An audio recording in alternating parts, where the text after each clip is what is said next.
अरे आगे पढ़ते हैं। देवतागण ऐसी शक्तिमान जीवात्माएं जिन्हें ब्रह्मांड को ऊष्मा प्रदान करने, जल देने तथा प्रकाशित करने जैसे भौतिक कार्यों की देख रेख के लिए परमेश्वर ने नियुक्त किया है। बड़ा ही सिंपल तो समझ सकते हैं। एग्जाम्पल से मान लीजिए कोई लड़का है, ठीक है, और वो डीएम बन गया। तो डीएम बनने से पहले लड़का था वो, लेकिन अब डीएम है। क्यों? क्योंकि डीएम बनने के बाद उसको गवर्नमेंट से कुछ पावर मिल गई, कुछ स्पेशल पावर मिल गई है जो सामान्य लड़कों में नहीं। ठीक, डीएम बनने में ही, डीएम बनने पे ही गवर्नमेंट उसको ऐसी पावर देती है, कुछ स्पेशल पावर। तो जितने भी देवता हैं, प्रायः प्रायः प्रायः मोस्ट जितने भी देवता हैं वो सब जीव आत्माएं हैं, उन आत्माएं हैं जिनको भगवान के द्वारा शक्ति प्रदान की गई। लेकिन शिव जी और दुर्गा जी की आत्माएं नहीं है, ये थोड़ा ध्यान रखना है। इसलिए मैंने मोस्ट बोला, प्राय प्राय जितने भी देवता हैं वो सामान्य जीव आत्माएं ही हैं, लेकिन वो काफी पूर्ण आत्माएं थी। जैसे मान लीजिए किसी लड़के ने बहुत मेहनत करी, तो डीएम की क्वालिफिकेशन और डीएम का जो पढ़ाई उसने कर रखी है, इसीलिए उसको पावर मिली। डीएम के उसमें सेलेक्ट हो गया, इसीलिए पावर मिली है। तो जो जो जीव आत्माएं बहुत पुण्य आत्माएं, जिन्होंने बहुत पुण्य किया है, उनको भगवान शक्ति देते हैं और इस भौतिक कार्यों को चलाने के लिए। तो स्पष्ट को दिक्कत आगे बढ़ते हैं। जो लोग भौतिक लाभ चाहते हैं वे वैदिक अनुष्ठानों के अनुसार विविध देवताओं की पूजा करते हैं। ऐसे लोग वही ईश्वरवादी कहलाते हैं। ये देखिए बड़ा इंटरेस्टिंग है, और ये साक्षात आप लोग देखते होंगे समाज। जो लोग भौतिक लाभ चाहते हैं वो बहुत टाइप के अनुष्ठान करते हैं और अलग अलग देवताओं की पूजा करते हैं, और ऐसे लोग वही ईश्वरवादी। वही ईश्वरवादी का मतलब उनको लगता है बहुत सारे ईश्वर है, पहली चीज।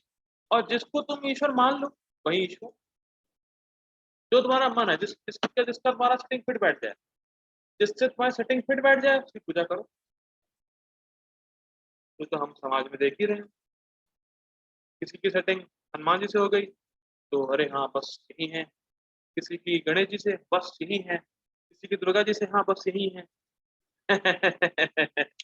वही ईश्वरवादी को पता ही नहीं बात। और हम लोगों ने चर्चा पहले भी की थी कि भाई जो कहे कि बहुत ईश्वर है, तो कह रहा है वो ईश्वर ही नहीं है कोई, नास्तिक और पाषंडी कहलाते हैं। हम लोग चर्चा कर, तो जो भौतिक लाभ चाहते हैं वे उसके अनुसार कि उनको क्या चाहिए, उनके अनुसार वो किसी देवता को चूज करते हैं। हाँ ये देने में ठीक ठाक है, दे देगा, पूजा करना शुरू कर देते और उन्हीं को ईश्वर मान बैठते। ईश्वर कहने का मतलब है वो ये सोचते हैं कि वो लोग इंडिपेंडेंट, रिपीट कर रहा हूँ, ईश्वर का मतलब वो सोचते हैं कि ये लोग इंडिपेंडेंट, इनके ऊपर कोई कंट्रोलर नहीं है और ये सब कुछ देने में हमें समर्थ। लेकिन वो ये जानते नहीं है कि जो भी देवता लोग आपको दे भी रहे हैं वो कृष्ण के ऑर्डर पे दे रहे हैं। भगवान इसको बताएंगे 7वें अध्याय में गीता।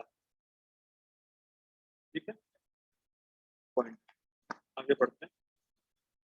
किंतु जो लोग परम सत्य निर्गुण स्वरूप की पूजा करते हैं और देवताओं के स्वरूप को अनित्य मानते हैं, वे ब्रह्म की अग्नि में अपने आप की ही आहुति देते हैं। तो स्पष्ट विशेष ब्रह्म वाली बात होगी। ऐसे निर्विशेषवादी परमेश्वर की दिव्य प्रकृति को समझने के लिए दार्शनिक चिंतन में अपना सारा समय लगाते हैं। ये बड़ा इंटरेस्टिंग। जो निर्विशेषवादी होते हैं वो दार्शनिक चिंतन करते हैं, ना कि परंपरा में ज्ञान लेते हैं। अगर परंपरा में ज्ञान लें तो उनको पता नहीं चल जाएगा भगवान का स्वरूप, भगवान कितने दिव्य गुणों से परिपूर्ण है, तो हम लोग पता लग गया। रिपीट कर रहा हूँ, वो सोचते हैं मैं चिंतन करूंगा, मैं खूब अपना खुद ही पढ़ लिख लूंगा और सब समझ जाऊंगा। दार्शनिक चिंतन का मतलब क्या है? मैं फिर दार्शनिक चिंतन का मतलब क्या है? क्या आत्मा है, क्या अनात्मा है, मतलब क्या आत्मा है, क्या आत्मा नहीं है, क्या ब्रह्म है, क्या माया है। तो वो इसी प्रकार के विश्लेषण में लगे रहते हैं, चिंतन करते रहते हैं अपने आप कि हाँ ये माया है, मैं नहीं हूँ, ये आत्मा है, ये आत्मा नहीं। मतलब खुद ही चिंतन में लगे रहते हैं, दार्शनिक चिंतन, खुद ही चिंतन करते रहते हैं। ठीक। लेकिन अगर परंपरा में ज्ञान ले तो उनको स्पष्ट हो जाएगा कि भैया Krishna supreme personality of God head, Krishna का पर्सन, उनके बहुत सारे दिव्य गुण हैं, उनके बहुत सारे स्वरूप हैं, सच्चिदानंद हैं, हम लोग कृष्ण के दास हैं, हमें कृष्ण की सेवा करनी। आप लोगों को बड़ा इजी लग रहा होगा जो मैंने स्टेटमेंट्स बोले हैं। आप मार्केट में निकल जाइए, बहुत गिने चुने लोगों को ये बात पता है। आपको बड़ा इजी लगता होगा क्योंकि आप लोग परंपरा में ज्ञान लिए हो। मार्केट में निकल जाइए, लोगों को ये बात पता ही नहीं कि वो है कौन, उनका भगवान से क्या संबंध है, उन्हें क्या करना है। ठीक? बड़ा ही दुर्भाग्य है कि परंपरा में लोग ज्ञान लेना नहीं चाहते। क्या कर सकते हैं? आगे बढ़। दूसरे शब्दों में सकाम कर्मी भौतिक सुख के लिए अपनी भौतिक संपत्ति का सृजन करते हैं। इसका मतलब क्या है? इसका मतलब देखिए, इसका बड़ा ही सिंपल मतलब, जैसे बैंक में फिक्स्ड डिपॉजिट लोग करते हैं और अपने पैसे का कुछ पोर्शन एफडी कराते हैं, जिससे कि बाद में उनको रिटर्न प्राप्त। तो उसी प्रकार जो इस जगत के लोग अपनी भौतिक संपत्ति का कुछ पोर्शन देवताओं को देते हैं, जिससे उन्हें आगे रिटर्न्स प्राप्त। रिटर्न्स मतलब स्वर्ग का सुख प्राप्त हो, खूब बढ़िया भोग प्राप्त हो, ये प्राप्त हो, वो प्राप्त। ठीक है, तो जो भौतिक सुख चाहते हैं वो अपनी भौतिक संपत्ति का कुछ पोर्शन देवताओं को अर्पित करते हैं, जिससे उनको बाद में रिटर्न्स प्राप्त। ठीक। किंतु निर्विशेषवादी किंतु निर्विशेषवादी पर ब्रह्म में लीन होने के लिए अपनी भौतिक उपाधियों का आयोजन करते हैं। इसका मतलब क्या है? देखिए, मतलब मुझे इतना आश्चर्य होता है या बड़ा ही अमेजिंग लगता है मुझे कि प्रोपाद जो ये बोल रहे हैं या लिख रहे हैं, लिखवाने वाला कौन? कृष्ण। तो कृष्ण का साक्षात संग प्राप्त हो रहा है, मतलब कृष्ण हमसे ये बोल रहे हैं, देखो भैया ऐसा है ना, अमेजिंग। और अगर एक एक लाइन को प्रभुपाद जी की आप पढ़ के और समझते हुए चलेंगे तो कितना लाभ होगा। ये नहीं खाली बस हाँ पढ़ लिया हो गया, मैंने किया तो भैया बहुत बार पढ़ ली, भाई पढ़ ली है, अमेजिंग है, अच्छा है, लेकिन कितना विचार किया है, कितनी एक लाइन को प्रभुपाद जी की समझा है कि हम देखिए हमारे अंदर इतना सामर्थ्य नहीं कि हम पूरा समझ जाएं, लेकिन कम से कम समझने का प्रयास तो करें एक एक वर्ड एक लाइन को, क्योंकि ये लाइन या वर्ड जो आपको दिख रहे हैं ये नॉर्मल वर्ड्स नॉर्मल लाइन नहीं है, ये कृष्ण के द्वारा बोला गया है, कृष्ण के द्वारा प्रोपाल जी लिखे हैं, सब दिव्य दिव्य वर्ड है। तो एक लाइन एक वर्ड को हमें स्पष्ट रूप से समझने का प्रयास करना, मेरा तो प्रयास ही रहता है एक वर्ड एक लाइन को मैं समझाने का प्रयास करूँ, जितना मुझसे हो पाएगा, इतना मेरा समझ। ठीक है, मेरा ये आउट ऑफ ट्रैक हो गया। क्या है भौतिक उपाधियों का अजन मतलब क्या होता है? भौतिक उपाधियों का अजन मतलब कि मैं शरीर हूँ और शरीर से संबंधित जितने मेरे लोग हैं सब मेरे हैं। इस भावना को त्याग करके व्यक्ति ब्रह्म का चिंतन करता है। रिपीट कर रहा हूँ, भौतिक उपाधियों का यजन मतलब मैं शरीर हूँ और जितने भी शरीर से संबंधित लोग हैं वो मेरे हैं। इस भावना को त्याग करके ब्रह्म का चिंतन करता है। अब देखिए क्या बात है कि ये हमारे लिए समझना कठिन क्यों है, क्योंकि हम लोग इस पर रिसर्च नहीं करते। हम थ्योरेटिकली समझ जाते हैं इसको। हमारा मेन मोटिव तो ये रहता है कि कैसे हमारी भक्ति बढ़े, कैसे मैं कृष्ण की सेवा और अधिक अच्छे से कर पाऊँ, तो हमारा गोल ये रहता है। लेकिन थ्योरेटिकली हम लोग ये समझ रहे हैं तो इसलिए थोड़ा समझना कठिन हो रहा होगा कि ये सब क्या ब्रह्म, सब क्या भौतिक उपाधियों का अर्जन करने का मतलब क्या है। कठिन लग रहा हो कि हम लोग इस पर रिसर्च नहीं करते, इस पर वर्क नहीं करते। हमारा वर्क एक ही है, कैसे कैसे कृष्ण को संतुष्ट करें और कैसे कृष्ण की सेवा करें, कैसे हमारी भक्ति बढ़े। ठीक। हाँ तो देखिए कितना ये है, देखिए कितना मतलब कितना बोरिंग होता होगा ब्रह्मवादियों को ये सोचते रहना कि मैं कैसे शरीर नहीं हूँ हर समय। ये कितना बोरिंग होगा। क्यों आयुषी माता जी? मैं सोचता रहूं मैं शरीर कैसे नहीं, कैसे नहीं हूँ शरीर, कैसे नहीं हूँ शरीर? कैसा लगेगा आप?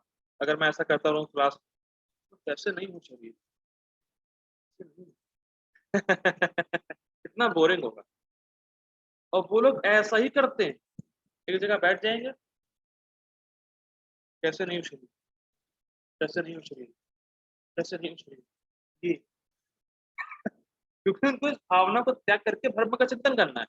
उनको सोचना है कि मैं कैसे नहीं हूँ शरीर।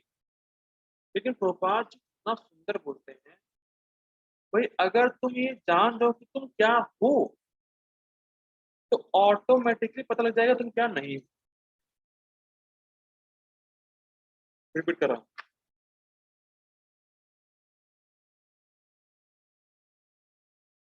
अगर ये तुम जान जाओ कि तुम क्या हो, तो ऑटोमेटिकली पता लग जाएगा कि तुम क्या नहीं हो और कैसे नहीं हो।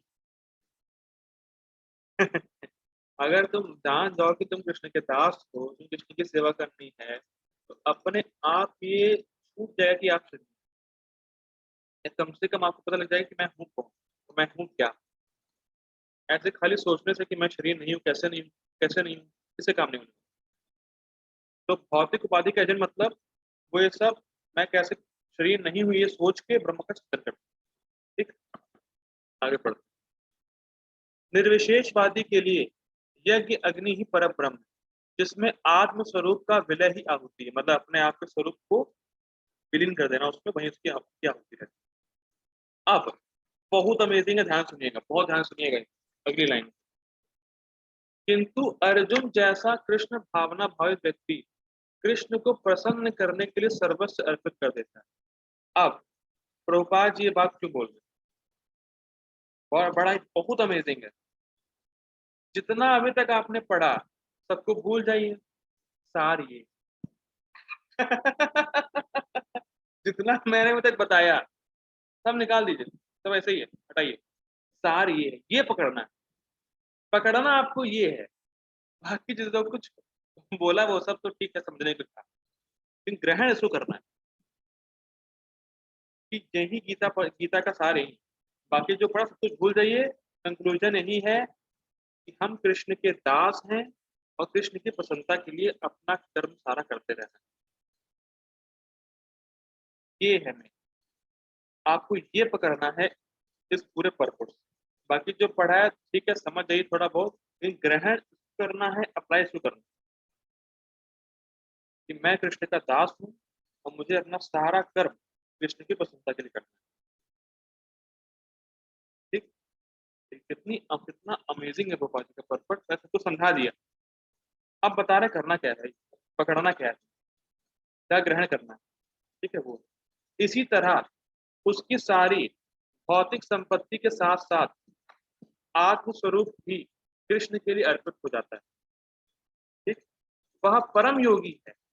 कौन, की पहले बात हुई, किंतु उसका प्रतीक स्वरूप नष्ट नहीं होता है। अब जो यहाँ पर लिखी बात बड़ी इंटरेस्टिंग है, मैं फिर बोलता हूँ इसको। इस तरह उसकी सारी भौतिक संपत्ति के साथ साथ आत्म स्वरूप भी कृष्ण के लिए अर्पित हो जाता है। मानस देहोगे हो जो कोई छुमोरा, हर पीलू तू आपदे नंद किशोरा। यहाँ से प्रभुपाद जी ले रहे हैं। कितना इंटरेस्टिंग। लेकिन देखिए ये लाइन सिर्फ गाने की नहीं, ये जीने की लाइन। जो कुछ दिख रहा है सब कुछ भगवान की सेवा में लगा। बोलना आसान है, गाना आसान है, लेकिन उस पर जीना कि मेरा मन, मेरा देह, मेरा जो घर, मेरी पूरी संपत्ति सब कृष्ण के लिए, तो कृष्ण की सेवा में लगानी है। ये टफ, करना टफ है, गाना आसान, इसलिए मैंने गा दिया। कि वो इजी है। ठीक, वह परम योगी है किंतु उसका पृथक स्वरूप नष्ट नहीं होता। देखिए, अब प्रभुपाद जी इस पे एक लाइन मतलब प्रभुपाद जी क्या बता रहे हैं, जो योगी परम योगी है, जो कृष्ण कॉन्शियस डिवोटी है, वो कैसे देवता और निर्विशेष ब्रह्म वाले से अलग है, इसको समझते हैं थोड़ा सा। प्रभुपाद जी इसको बस हाईलाइट कर रहे हैं, समझना पड़ेगा। क्या है, जो देवता वाले होते हैं वो कुछ भाग अपनी चीजों का देवताओं को देते हैं, हम अभी पढ़ा। ठीक, तो एक महाराज जी बड़ा अच्छा बता रहे थे, मुझे नाम नहीं याद आ रहा है, कि देवताओं की उपासना करना इजी इसलिए है क्योंकि आपको उसमें पूर्ण शरणागति नहीं होना पड़ता या पूर्ण शरणागत नहीं होना पड़ता। कुछ देंगे बस, कुछ अपने लिए। तो देवताओं की उपासना करना इसीलिए इजी है क्योंकि कुछ पार्ट आप अपने लिए रखते हैं और कुछ देते हैं देवताओं को। लेकिन कृष्ण कॉन्शियस डिवोटी सब कुछ देता है, पूर्ण शरणागत होता है। पहला डिफरेंस।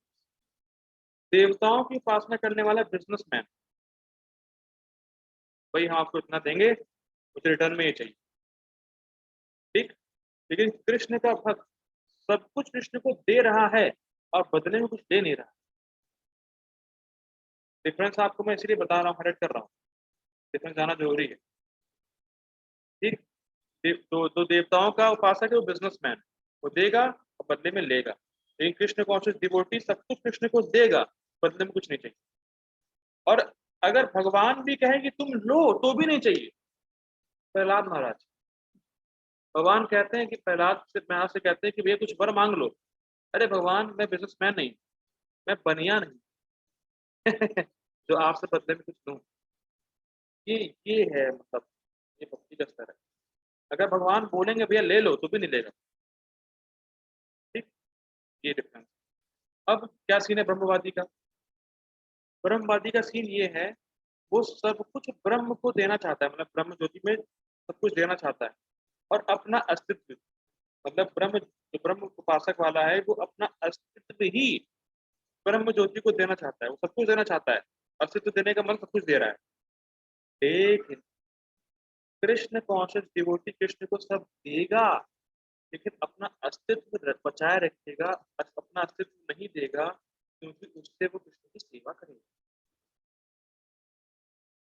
रिपीट करूं, ब्रह्म ज्योति वाला या ब्रह्मवादी वाला अपना अस्तित्व देने को तैयार है ब्रह्म, उससे फायदा क्या?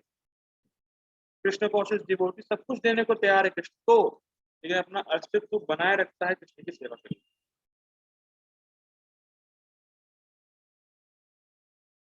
ठीक। और भगवान को सबसे ज्यादा पसंद यही आता है क्योंकि जीव का स्वरूप है, जीवेर स्वरूप हो नित्य कृष्ण दास, ठीक। तो जीव का स्वरूप है कृष्ण का दास, भगवान को इससे प्रसन्नता होती है। और सब जो देवता है और ब्रह्मवादी इसको भगवान को प्रसन्नता नहीं होती, ये लोग करते हैं, इसलिए भगवान बता रहे हैं, ठीक है। तो हम लोग ये रुकते हैं। आई होप आपका आज का श्लोक आपको क्लियर हो गया होगा और कुछ बातें समझ में आई होंगी।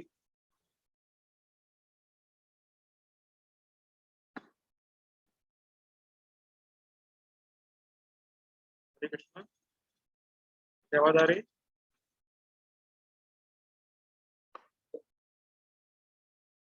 जी प्रभु जी। एक सेकंड रुकिएगा, लैपटॉप मेरा हैंग हो रहा है क्लास खत्म होती हैंग होना शुरू कर दी। आप ठीक हो गया। तो ये कल श्लोक देखेंगे हम लोग, ये बड़ा अच्छा है, कल श्लोक देखेंगे हम लोग, ठीक है। अब देखिए, अब ऐसा है कि श्लोकों में क्या होगा, मेरे बता दे रहा हूँ दोबारा। अब भगवान आगे वाले वर्सेस में कैटेगरीज बताएंगे, ये लोग ये करते हैं, ये लोग ये करते हैं, ये लोग ये करते हैं। तो हम लोग कैटेगरी देखेंगे, कुछ डिफरेंट टाइप ऑफ पीपल, ठीक है। तो हम लोग रुकते हैं। जगत गुरु श्रील प्रभुपाद की जय। हरे कृष्ण। तो प्रश्न हो तो व्हाट्सएप कर सकते हैं। हरे कृष्ण। तो क्लास कैसी लगी ये व्हाट्सएप कर सकते हैं। हरि बोल।